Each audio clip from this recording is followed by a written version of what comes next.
Carta aos Coríntios com Emmanuel. Estudo das cartas de Paulo de Tarso, à comunidade cristã de Corinto, sob as luzes da doutrina espírita. Fermento velho. Que eu não seja indiferente ao erro e ao desacerto. Que ele toque a minha alma, não como outrora, com revolta e descontentamento. Não seja a crítica meu único caminho. Que diante do erro minha alma se aflija, se entristeça e busque ao Cristo, como consolo e como norte. Diante de nossas imperfeições, Ele seguiu amando. Não permitiu que a nossa promiscuidade o alcance, mas fez do seu exemplo e da sua vida nosso único caminho. Texto para análise. Capítulo 5 da primeira carta aos Coríntios. É geral ouvir-se dizer que entre vós existe luxúria, e luxúria tal que não se encontra nem mesmo entre os pagãos. Um dentre vós vive com a mulher do seu pai, e vós estáis cheios de orgulho. Nem mesmo vos mergulhastes na tristeza, a fim de que o autor desse mal fosse eliminado do meio de vós? Quanto a mim, ausente de corpo, mas presente em espírito, já julguei, como se estivesse presente, aquele que assim procedeu. É preciso que, em nome do Senhor Jesus, estando vós e o meu espírito reunidos em assembleia, com o poder de nosso Senhor Jesus, entreguemos tal homem a Satanás para a perda da sua carne, a fim de que o espírito seja salvo no dia do Senhor. Não é digno o vosso motivo de vanglória. Não sabeis que um pouco de fermento leveda toda a massa? Purificai-vos do velho fermento para serdes nova massa, já que sois sem fermento. Pois nossa Páscoa, o Cristo, foi imolada. Celebremos, portanto, a festa, não com velho fermento, nem com fermento de malícia e perversidade, mas com pães ázimos, na pureza e na verdade. Eu vos escrevi em minha carta que não tivesseis relações com impúdicos.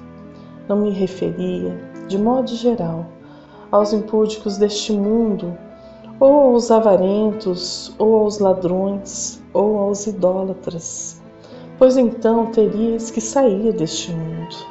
Não, escrevi-vos que não vos associeis com alguém que traga o nome de irmão, e não obstante, seja impúdico ou avarento, ou idólatra, ou injurioso, ou beberrão, ou ladrão. Com tal homem não deveis nem tomar refeição.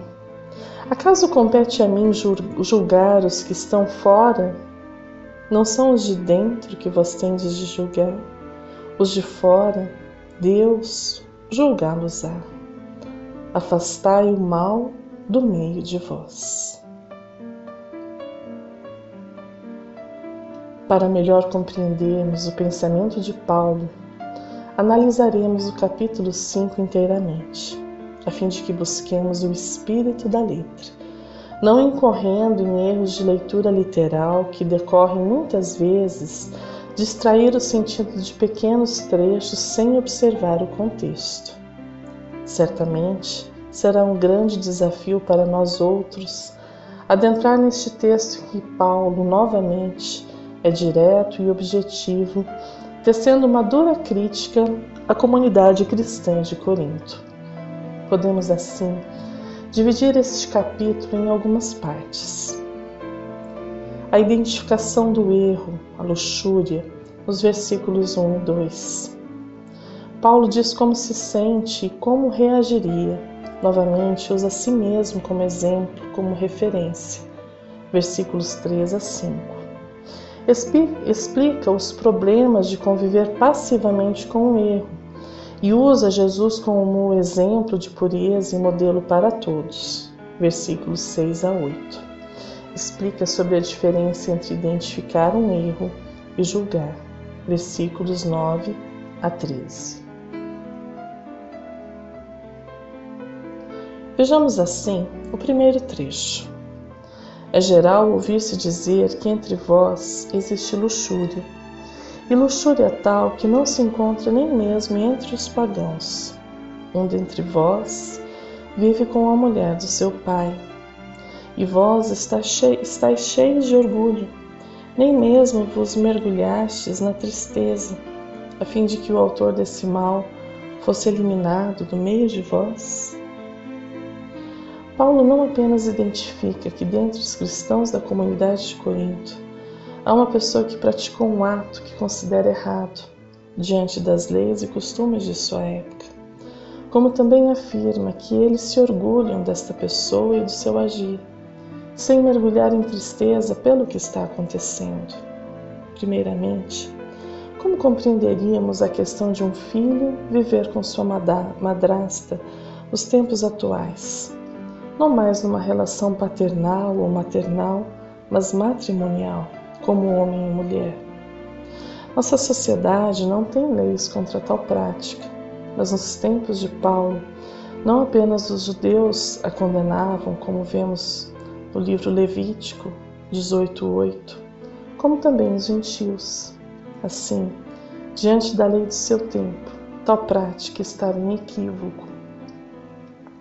Para citarmos um comparativo de nossos dias, recordemos o caso do famoso cineasta Woody Allen, que casou-se com a filha adotiva de sua esposa, Sonny Previn. Por tratar-se de celebridade, o caso foi largamente noticiado pela mídia. A pergunta que nos cabe fazer é se a crítica de Paulo alcançaria os dias atuais. Será que a prática de outrora ainda é válida em nossa sociedade? Trata-se apenas de um costume de uma época ou a questão assume uma profundidade que alcança nossos tempos? O texto bíblico traduzido nos afirma que trata-se de um ato de luxúria. Luxúria é um substantivo feminino com origem no latim luxuriae, que significa lascívia, libertinagem, concupiscência, sensualidade. A luxúria é vista como um vício, é o oposto da castidade, e é vista como uma satisfação desregrada dos desejos sexuais. Para muitas pessoas, a luxúria tem uma conotação negativa, porque indicam que usar a capacidade sexual sem a razão causa o desprestígio das características únicas da sexualidade. Vários autores também afirmam que a luxúria prejudica o desenvolvimento harmonioso da personalidade, porque atua como uma força contrária em relação à dignidade do ser humano. Dentro da doutrina espírita, a luxúria é considerada como característica do homem em seus estágios primitivos. Vejamos este trecho da Revista Espírita de 1867.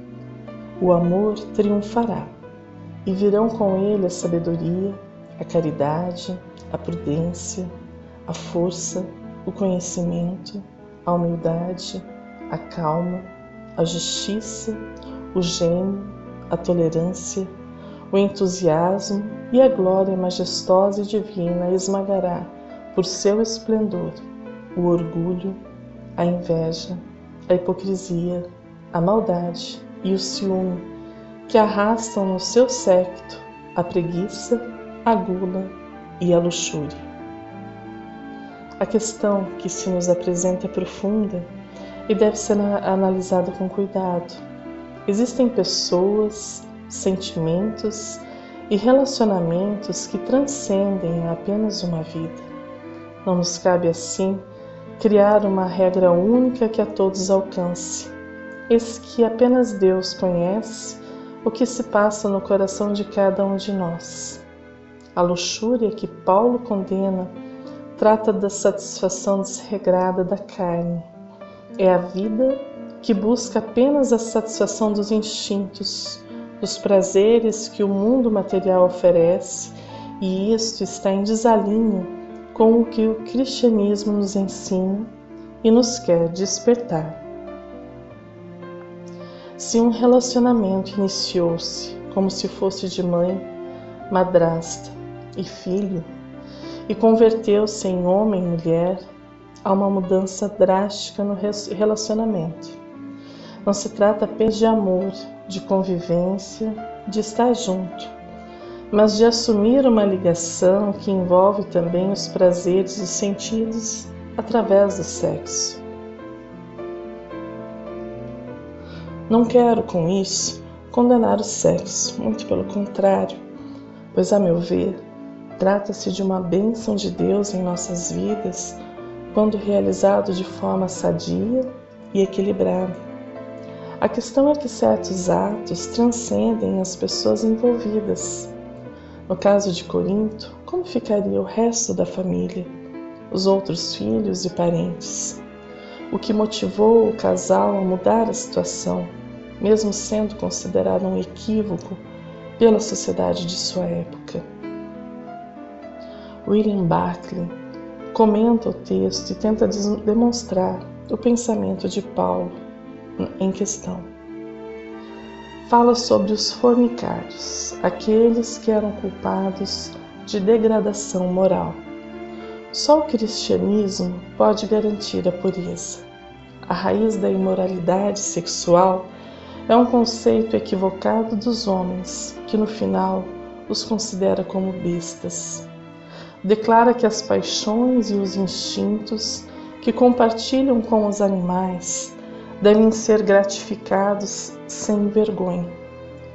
Considera as outras pessoas simplesmente como instrumentos através dos quais se pode obter essa gratificação, enquanto o cristianismo considera o homem como um filho de Deus e, justamente devido a isso, como uma criatura que vive no mundo, mas que sempre olha para além do mundo, como uma pessoa cuja vida não está determinada puramente pelas necessidades, desejos e normas físicas, que, embora tenha corpo, também tem espírito.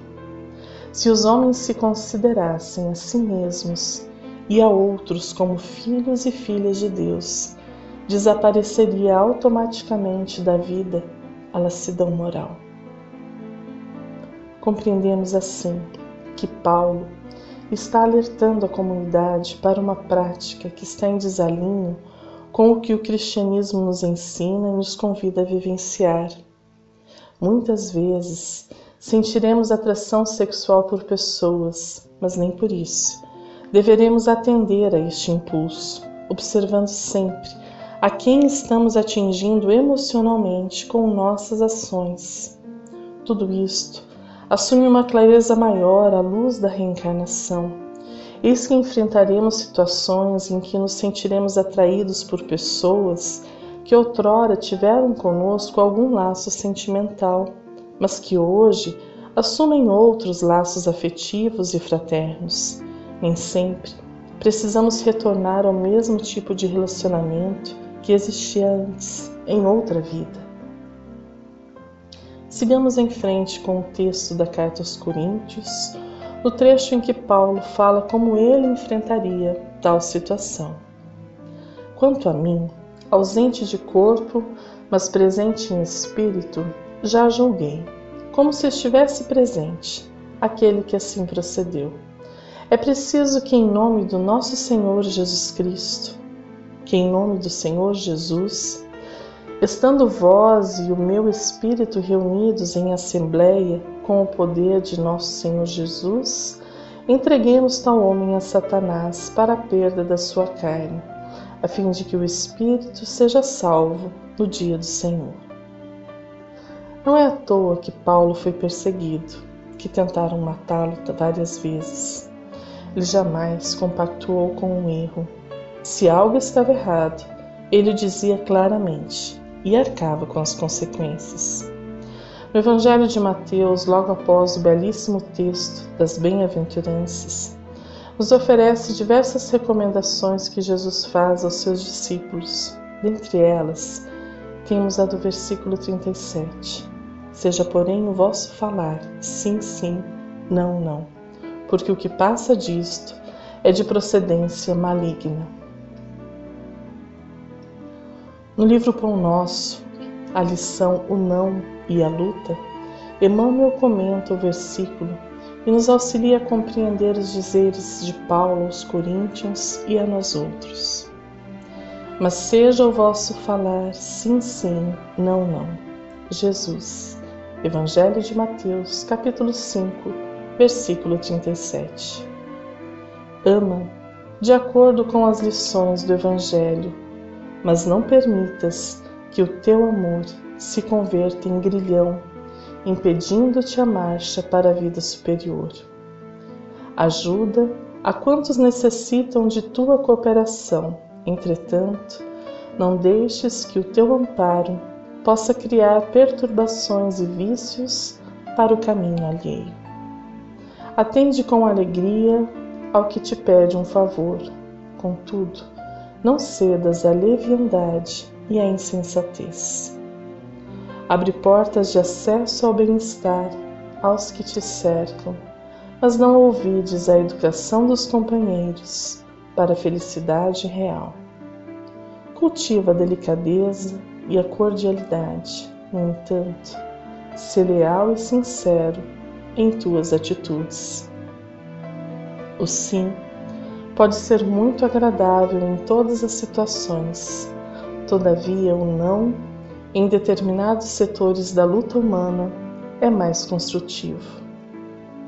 Satisfazer a todas as requisições do caminho é perder tempo e por vezes a própria vida. Tanto quanto o sim deve ser pronunciado sem incenso bajulatório, o não deve ser dito sem aspereza.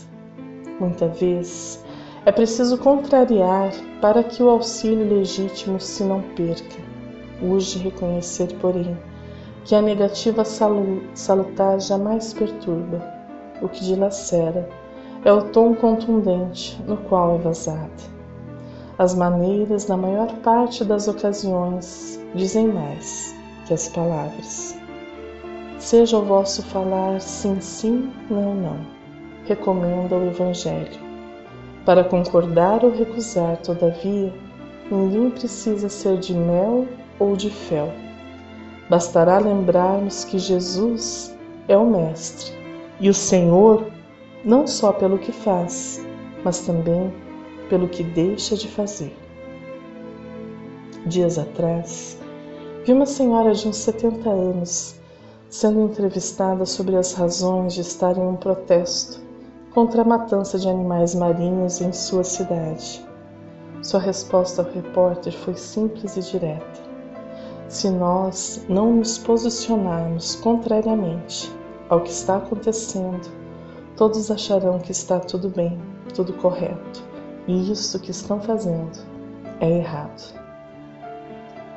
Mais adiante, Paulo irá nos ensinar isto com maestria e profundidade. Não se trata de julgar e de afastar-se de quem quer que seja, eis que nosso amor não deve ser condicionado ao bom ou ao mal, mas deve ser livre para amar sempre, no erro ou no acerto. A questão é que o descumprimento das leis divinas deve falar em nossas consciências e motivar nossa reforma íntima. Antes, porém, de nos falar sobre essa questão, ele nos lembra do Cristo. Vejamos mais alguns versículos. Não é digno no vosso motivo de vanglória. Não sabeis que um pouco de fermento leveda toda a massa? Purificai-vos do velho fermento, para serdes nova massa, já que sois sem fermento, pois nossa Páscoa, Cristo, foi imolada. Celebremos, portanto, a festa não com velho fermento, nem com fermento de malícia e perversidade, mas com pães ázimos, na pureza e na verdade. Paulo usa uma referência interessante para explicar a questão de permitir que uma conduta equivocada não seja arguida dentro da comunidade. Usa os elementos da Páscoa judaica como o fermento, a massa, o pão ázimo. Novamente servimos-nos dos comentários de Barclay para melhor compreender.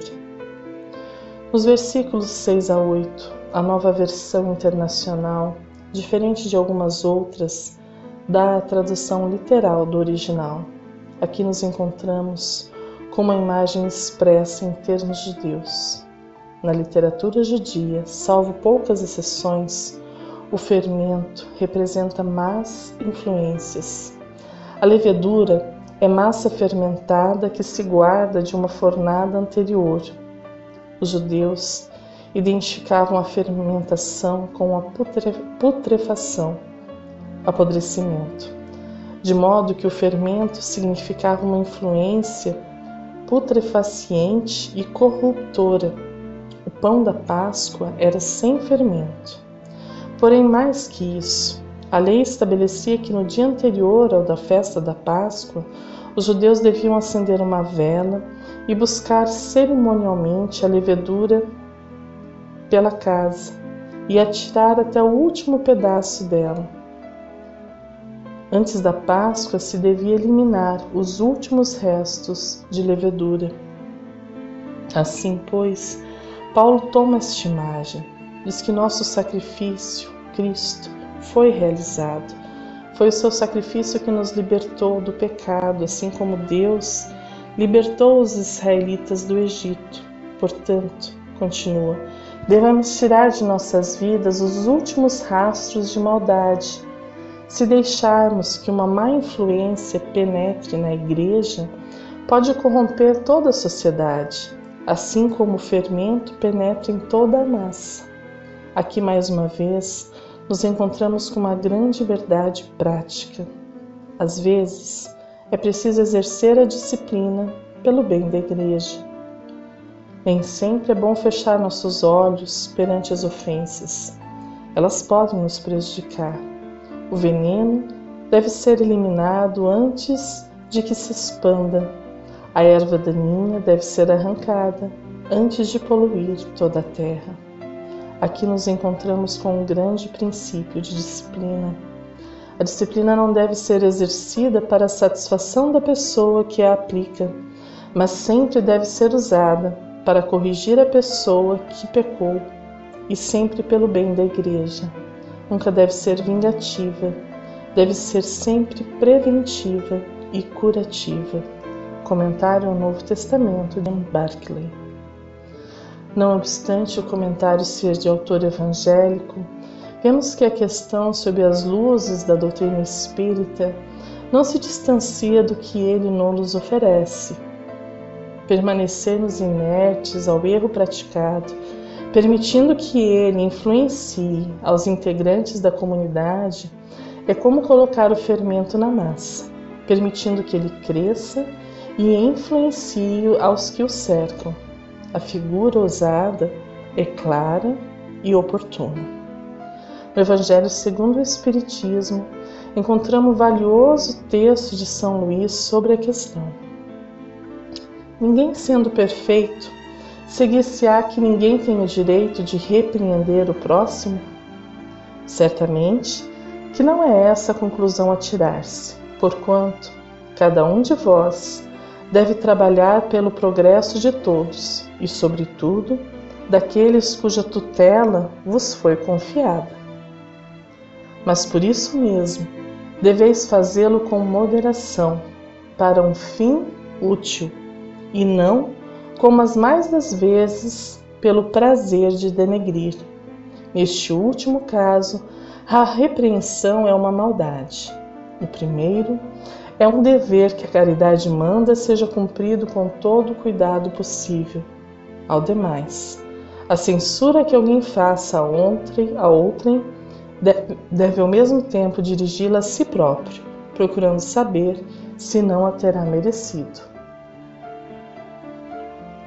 Será repreensível notarem-se as imperfeições dos outros, quando daí nenhum proveito possa resultar para eles, uma vez que não sejam divulgadas? Tudo depende da intenção. De certo, a ninguém é defeso ver o mal quando ele existe. Fora mesmo inconveniente ver em toda parte só o bem. Semelhante ilusão prejudicaria o progresso. O erro está no fazer-se que a observação redunde em detrimento do próximo, desacreditando-o sem necessidade na opinião geral.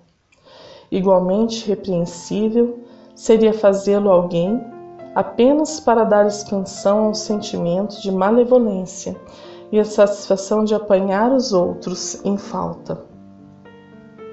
Dá-se inteiramente o contrário, quando estendendo sobre o mal um véu, para que o público não veja, aquele que note os defeitos do próximo faça em seu proveito pessoal, isto é, para se exercitar em evitar o que reprova nos outros.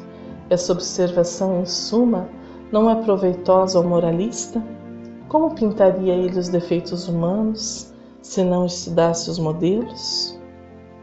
Haverá casos em que convenha se desvende o mal de outrem? É muito delicada esta questão, e para resolvê-la, necessário se torna apelar para a caridade bem compreendida. Se as imperfeições de uma pessoa só a ela prejudicam, nenhuma utilidade haverá nunca em divulgá-la. Se, porém, podem acarretar prejuízo a terceiros, deve-se atender de preferência ao interesse do maior número.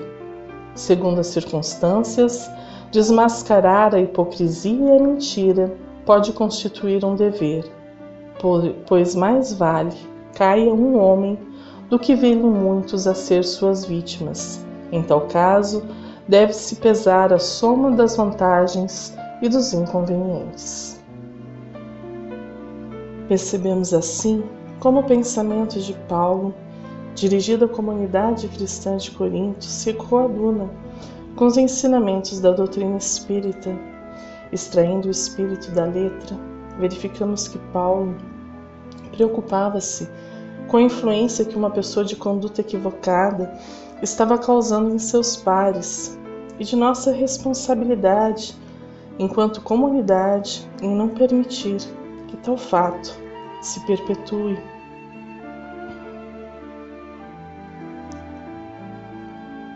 Emmanuel comenta o versículo 6 em lição do livro Fonte Viva, Fermento Espiritual. Não sabeis que um pouco de fermento leveda toda a massa?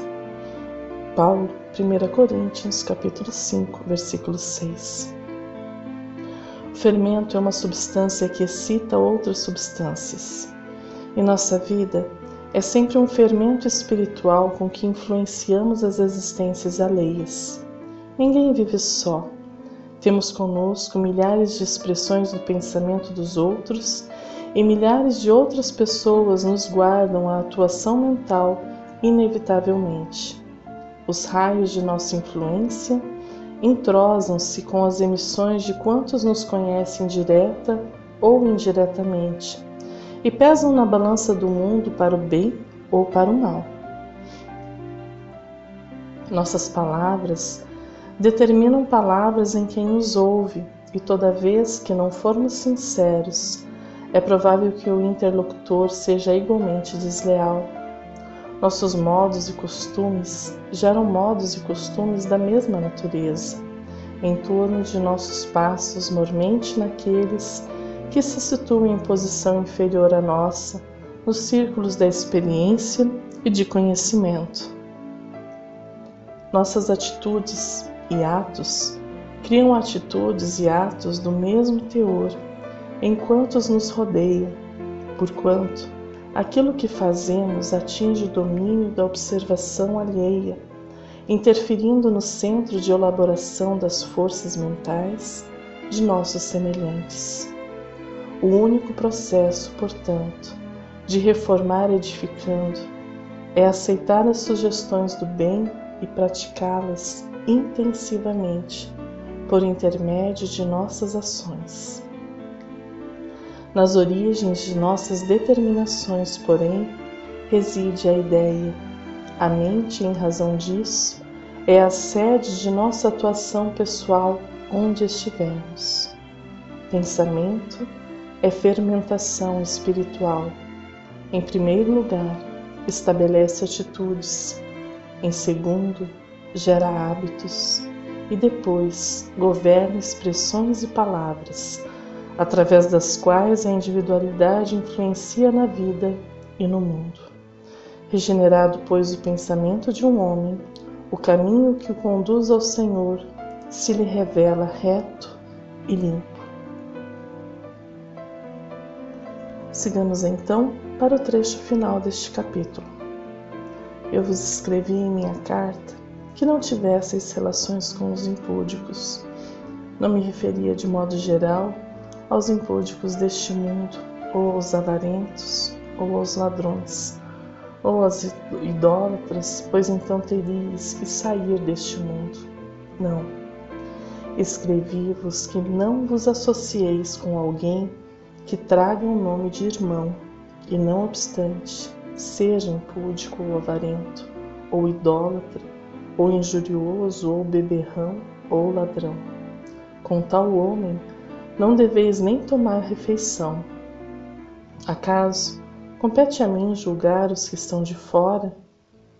Não são os de dentro que vós tendes de julgar? Os de fora, Deus julgá-los-á. Afastai o mal do meio de vós. Paulo dá-nos então um entendimento claro da lição. Ele sabe que há muito erro no mundo e que o cristão está aqui justamente com a tarefa de auxiliar e iluminar, mostrando através do seu exemplo pessoal a conduta pautada no amor e na caridade. O que Paulo rejeita é a hipocrisia. São aqueles que vivem dentro da comunidade, mas não modificam suas vidas, permanecendo apenas no culto exterior, sem, no entanto, realizar as mudanças que o cristianismo nos oferece e nos convida a realizar. Preocupam-se com a satisfação de seus impulsos, mesmo em detrimento de um testemunho de resignação e coragem que são convidados a oferecer. Recordemos o exemplo de Alcione no livro Renúncia, quando Carlos, ainda padre, lhe declara seu amor, propondo-lhe casamento, e assim largar a batina, ela rejeita imediatamente as intenções dele. Não obstante, nutrir o mesmo sentimento apaixonado por ele. Não se trata do mesmo caso que acontece em Corinto, mas semelhante. Eis que o que se observa é a luta entre os desejos e paixões, em detrimento dos compromissos do espírito. Vejamos um trecho da conversa entre Carlos e Alcione. Nesse íntere, Clêmia interveio murmurando: Teus pareceres, Alcione, evidenciam o assembramento de tua bondade. Todavia, tenho refletido na renúncia de meus votos como ato de coragem e fidelidade espiritual. Sim, para o mundo, aparteou Alcione. Talvez fosses uma criatura desassombrada, mas onde estaria a verdadeira coragem? Na decisão escandalosa de um dia ou no sagrado cumprimento dos votos empenhados para uma vida inteira? O rapaz não pôde dissimular a enorme surpresa que o argumento lhe causava. Sob os olhares perscrutadores de Madalena e do tio, Carlos parecia titubeante, acentuando, porém, como a defendesse. Não sou, contudo, o primeiro a pensar nisso. Outros sacerdotes renovaram suas concepções e mudaram de roteiro, em vista das absurdas e criminosas imposições de que eram vítimas. Alcione pareceu meditar um momento e respondeu: renovar concepções é um dever nobre de toda criatura, mas um pai somente se engrandece quando eleva consigo todos os filhos da sua casa. Nunca, porém, deixando a família ao abandono. Um sacerdote do Cristo, Carlos, ainda que incompreendido no mundo, deve ser sempre um pai. Quanto a mudar de roteiro, é outra coisa que merece atenção especial. É justo que um passageiro dessa ou daquela embarcação troque de navio em pleno mar, ou que se deixe ficar à toa em porto diferente, acreditando abreviar a viagem. Mas que dizer de um comandante que assim procedesse com os que nele confiam? Não será melhor permanecer tanto nas rotas perigosas como nas ondas mansas? E que é a nossa vida neste mundo, senão uma viagem para esferas mais altas? Dia virá que chegaremos ao porto da verdade, e é necessário cumprir o dever até o fim.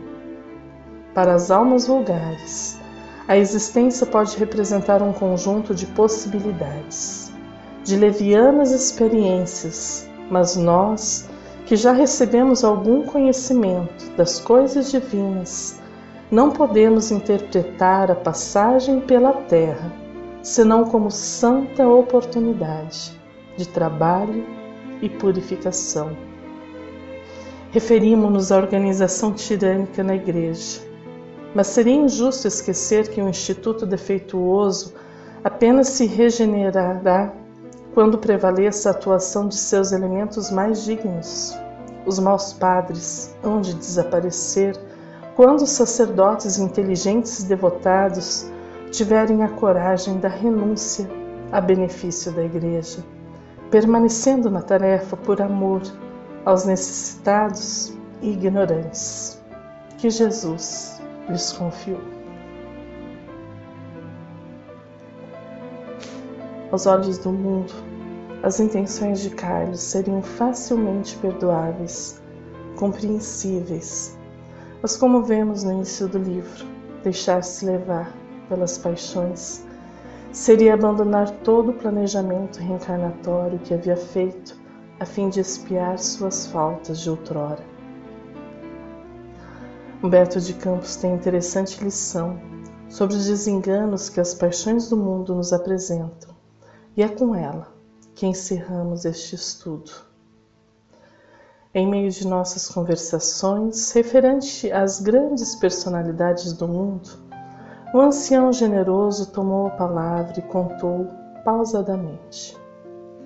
Dizem que após as vitórias de Constantino, quando os cristãos se sentiram mais tranquilos, em virtude dos cálculos políticos do imperador, o diabo, certo dia, tomou as aparências do mestre e, com maneiras sacrílegas, aproximou-se da multidão reverente e boquiaberta. Um dos principais do povo, assumindo ares de liderança, acercou-se de Satanás e perguntou: Senhor, como saberemos quais são os maiores no reino da terra? De olhar coruscante, embora a máscara apostólica em que se dissimulava o rei das trevas parecia esperar a interrogação, lançou um gesto largo à guisa de bênção e falou untuoso: Em verdade vos digo que os maiores no reino da carne serão aqueles que souberem usar a mentira com as mais belas cores. Conquistarão a glória dos cimos quantos conseguirem o grande prêmio das atitudes escorregadias e despistadoras. Expirarão os ares da montanha terrestre todos os que defenderem zelosamente as suas próprias algibeiras, atentos aos códigos dos convencionalismos exteriores. Viverão nos pináculos os que desempenharem a função de sal dos grandes negócios fáceis e lucrativos. Os que amontoarem camisas, olvidando a nudez dos semelhantes. Os que monopolizarem o azeite e a farinha, esquecendo a fome da vizinhança. Crescerão sempre os que fugirem das associações pobres e humildes, os que cuidarem exclusivamente da túnica irrepreensível e bem talhada, os que falarem mais alto nas assembleias.